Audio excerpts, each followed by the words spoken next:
Dalam 4 tahun terakhir, produksi padi nasional Indonesia mengalami tren penurunan.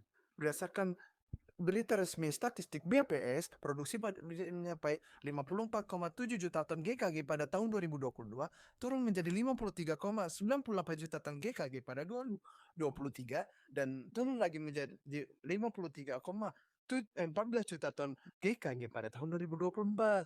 Hal ini berkaitan erat sama fenomena El Nino yang menyebabkan turunnya curah hujan dan kekeringan di berbagai tempat. Fenomena ini tentu menjadi tantangan besar bagi Indonesia, negara agraris yang bergantung pada hasil pertanian sebagai penopang ketahanan pangan nasional. Kenalin, saya Diandra. Di sini saya akan menjelaskan dampak perubahan iklim dan cuaca ekstrim terhadap sektor pertanian dan ketahanan pangan nasional. Dari data yang tadi saya sebutkan, produksi padi nasional mengalami penurunan.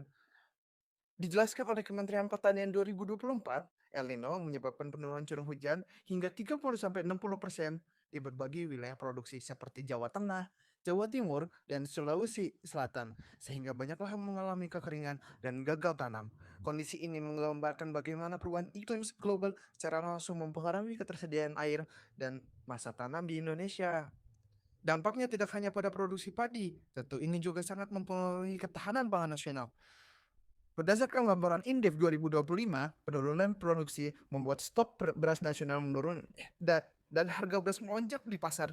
Keadaan ini menekan daya beli masyarakat dan meningkatkan inflasi harga atau inflasi pangan, terutama pada kelompok rumah tangga berpendapatan rendah. Bagi petani, kondisi cuaca ekstrim memperbesar resiko kerugian akibatnya meningkatnya biaya irigasi dan potensi gagal tanah.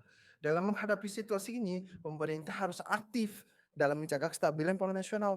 Kementerian Pertanian dan Badan Pangan Nasional berupaya menstabilkan produksi lewat bantuan benih tahan kering, optimalisasi irigasi, serta cadangan beras pemerintah. Di sisi lain, petani melakukan adaptasi lokal seperti mengubah pola tanam, membeli varietas padi tahan kekeringan, dan memanfaatkan teknologi prediksi iklim.